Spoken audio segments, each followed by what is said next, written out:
ណៈការទាំងអស់គឺវាសុទ្ធតែមានចំណុចតូចៗនៅក្នុងនោះដូចជាដំណាក់កាលទី1គឺជាការគ្រប់គ្រងដីកសិកម្មការរៀបចំដីនិងរបៀបលើករងហើយដំណាក់កាលទី2តាក់ទងទៅនឹងការលាយដីបណ្ដុះធ្វើម៉េចឲ្យដីនឹងល្អមានសំណើមដែលអាចទទួលយកបានបន្ទាប់មកយើងត្រូវលាយដីបណ្ដុះហើយយកមកដាក់ត្រែដើម្បីបណ្ដុះកូនក្នុងពេលបណ្ដុះគឺយើងត្រូវសំខាន់បំផុតគឺការជ្រើសរើសពូជដែលធន់នឹងជំងឺធន់នឹងកម្ដៅនិងសត្វល្អិតជាដើមអាយុកាលនៃកូនដែលយកទៅដាំក៏សំខាន់ដែរឧទាហរណ៍ដូចជាប្រភេទស្ពៃតឿស្ពៃខ្មៅស្ពៃជាតិកោះអាយុកាលបណ្ដុះហ្នឹងរយៈពេល12ថ្ងៃយើងអាចយកទៅដាំបានដូចជាខណាប៉ោងខណាផ្កាហើយនិងពេញប៉ោះឆេរីជាដើមអាយុកាល21ថ្ងៃទើបអាចយកទៅដាំបាន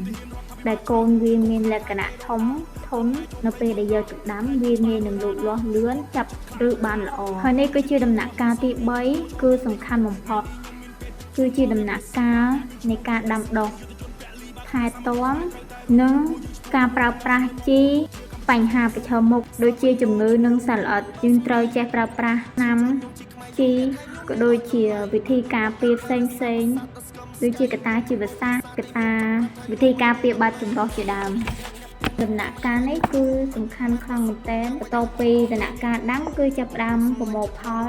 គឺយើងត្រូវដឹងពីអាយុកាលប្រមូលផលតើប្រមូលផលប្រហែលថ្ងៃអស់យើងត្រូវកាត់មុនពេលដែលដល់ថ្ងៃប្រមូលផលដើម្បីកុំឲ្យបន្លែរបស់យើងធំខ្លាំងពេក